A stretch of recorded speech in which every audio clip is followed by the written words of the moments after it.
Bonjour, alors ce tutoriel va s'attaquer à la démonstration vivante du contenu d'un de mes articles de blog qui se trouve sur mon site www.office-doc.ch et l'article s'appelle « Mon travail de diplôme ou mémoire d'université avec Word, Help ». Alors je vais suivre un petit peu ce que j'explique dans cet article de façon à ce que vous puissiez structurer correctement votre gros fichier, puisque ces mémoires ont en général entre 50 et 100 pages et plus, de façon à ce que vous puissiez avoir un résultat certes un peu basique, et puis après vous trouvez toujours une bonne qui a plus de compétences que vous en matière de Word pour vous aider. Mais si vous donnez un fichier propre, le pro ou la pro mettra 2, 3, 4 heures à finaliser et pas 15. Ça vous coûtera nettement moins cher. Donc commençons. Et vous pourrez suivre par rapport aux rubriques qu'il y a dans cet article. Alors commencez par préparer une première page vide. Vous allez l'appeler page de garde et vous la remplirez plus tard parce que c'est la première page où l'école, l'université vous permet de mettre des dessins, des images.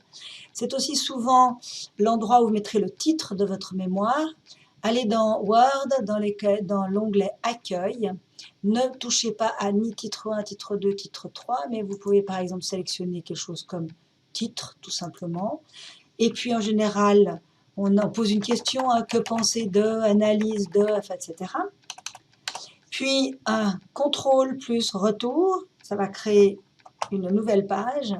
Vous pouvez aussi bien sûr faire insertion page vierge, ça revient exactement au même. Soit vous mettez tout de suite la table des matières, future table des matières. Il y a aussi souvent des remerciements que l'on met avant, après la table des matières. Je vais les mettre par exemple ici, remerciements. Je refais un contrôle retour, puis je mets table des matières. C'est juste pour la qualifier, pour donner la structure de mon document, rien de plus. Puis, je commence mon mémoire. Alors évidemment que ça ressemble un peu à, je ne veux pas dire à un roman, mais c'est pour ça qu'on appelle ça les longs documents avec un chapitre premier, qui aura peut-être dessous un ou plusieurs sous-chapitres, sous-sous-sous-chapitres. Puis après, on revient au deuxième chapitre et on recommence. Et ça, c'est la structure que vous devez absolument respecter. Alors, au lieu d'écrire n'importe quoi, je vais dire que ceci est le titre de mon premier chapitre, donc c'est le niveau 1. Je marque pour vous, pour cette démonstration, titre 1. Et dans l'onglet Accueil, je vais aller qualifier ce paragraphe en titre 1. Vous allez me dire, mais c'est moche. Pour l'instant, oui, on ne s'en occupe pas. On détermine la structure.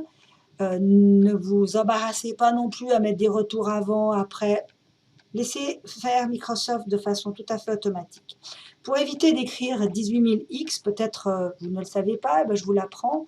Si vous écrivez lorem, parenthèse ouverte, parenthèse fermée, précédée d'un égal, un peu comme une fonction Excel, il va vous sortir un texte latin, ce qui sera quand même un peu plus propre à regarder, pour moi, en tout cas pour ma démonstration, que si j'avais écrit blablabla n'importe comment. Peut-être que vous avez besoin maintenant d'un sous-chapitre. Vous avez parlé des généralités, maintenant vous avez parlé de l'historique, qui a inventé ceci, cela, etc. Donc vous avez besoin d'un titre 2. Et là, je vais mettre quelques X. Et là aussi, je vais qualifier ou définir mon paragraphe en titre 2. Puis, encore un titre 2, par exemple, que je requalifie, etc. Puis peut-être que j'ai encore besoin d'un titre 3. Titre 3. Tac, tac, tac. Peut-être encore un titre 3 que je vais de nouveau définir.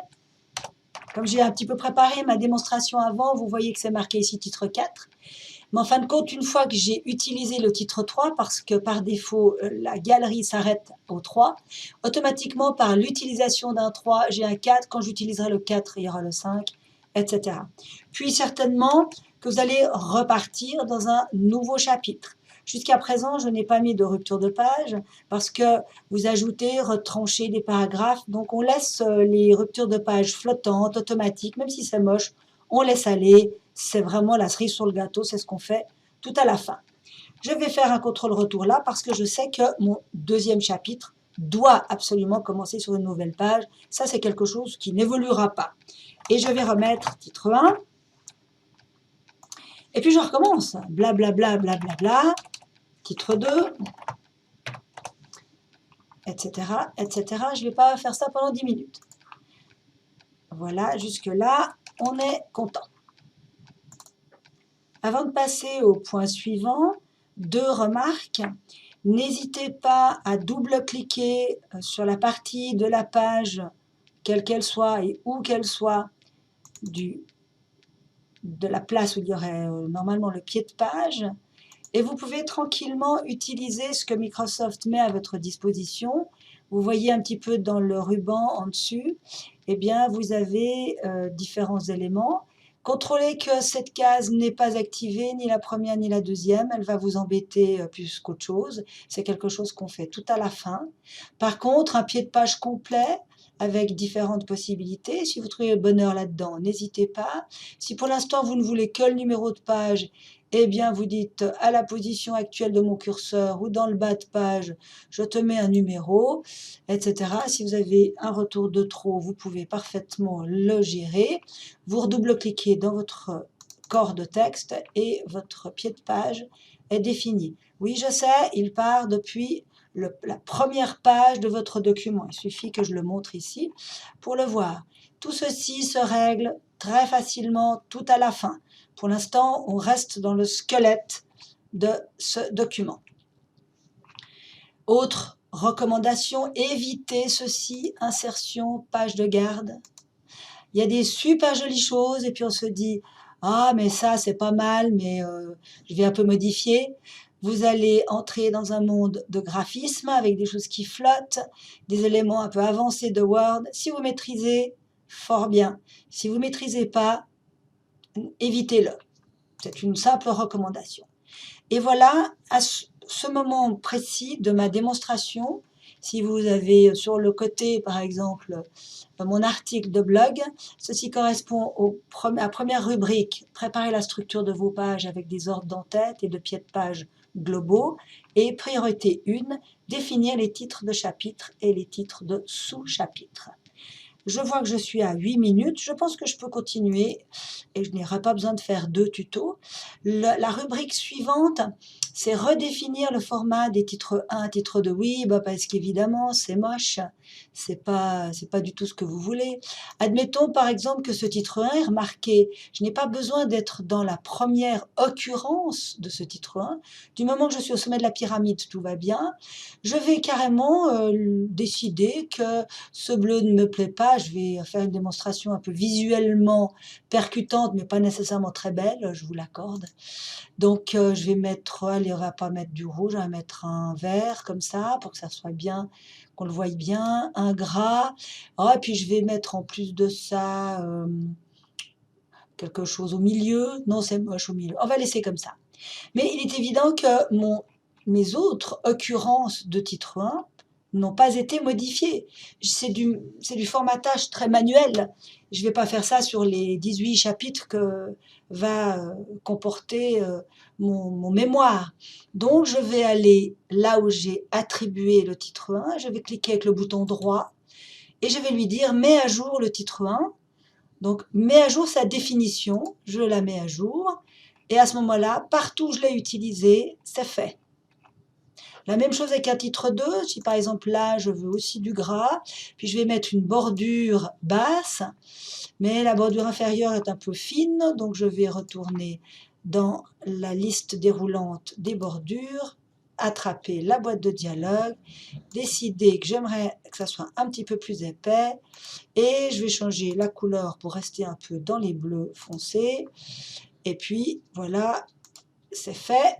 Et de nouveau, j'attrape le titre 2, je mets à jour pour correspondre à la sélection et tous mes titres 2 sont faits. Et vous pouvez faire ça à n'importe quel moment. Titre 3, je vais peut-être décider de le mettre en italique. Votre modification peut être extrêmement courte et peu conséquente, etc., etc. À vous de jouer. Maintenant, évidemment que si vous ne faisiez rien, comment dire à quelqu'un, eh bien j'aimerais aller au titre 1, au 2e chapitre, 3e chapitre, il faut numéroter tout ça. Et c'est là que souvent les gens se battent. Je vais partir toujours du sommet de la pyramide, et puis je vais utiliser ce bouton-là que je montre avec la souris, parce que il sait ce que c'est qu'un titre 1. Donc ceux-ci, vous ne les utilisez pas. C'est que celui-là, celui-là, celui-là ou encore le dernier. Parce qu'on va dire à Word, numérote et va chercher ces titres. Tu sais où ils sont, tu sais les lire. Sinon, c'est tout à la mano, une galère. Ça, c'est le grand classique. Je vais l'accepter. Et voilà, c'est numéroté. Si vous voulez vraiment des choses particulières, je vous le mentionne, mais je ne vous le montrerai pas. Vous pouvez définir une nouvelle liste. Je sais, c'est marqué nouvelle liste, mais en réalité, c'est de la modification. Vous avez une boîte de dialogue qui va vous permettre de gérer à combien de centimètres, l'alignement. Ne le faites de nouveau absolument pas à la main.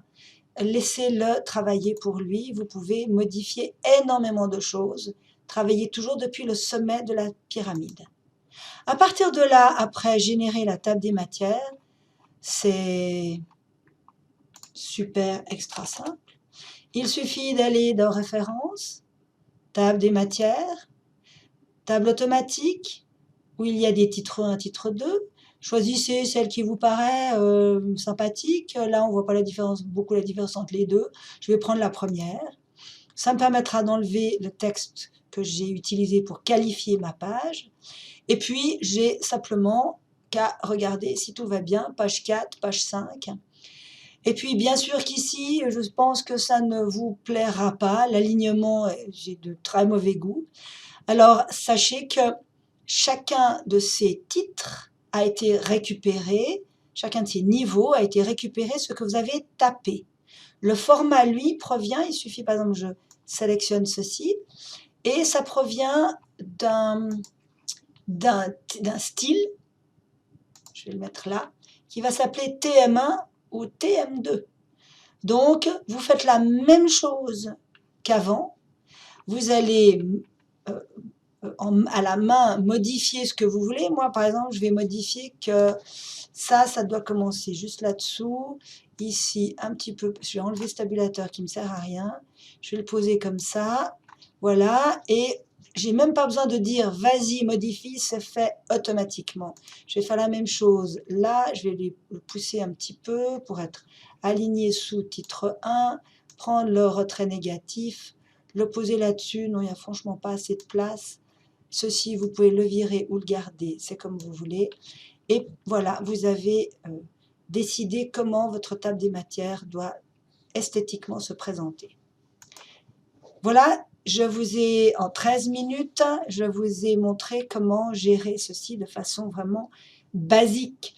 Il y a évidemment bien d'autres choses à dire, mais là, j'ai suivi dans mon blog, sur cet article, redéfinir le format des titres, numéroter les titres, générer la table des matières.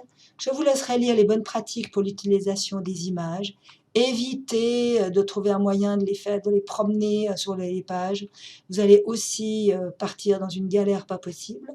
Mais voilà, si vous suivez ce processus, ces étapes, eh bien, vous livrerez au pro quelque chose de net, de propre, et vous n'aurez pas grand-chose à lui demander pour finaliser votre mémoire. Voilà, je vous souhaite tout de bon pour ce mémoire. Ciao, ciao!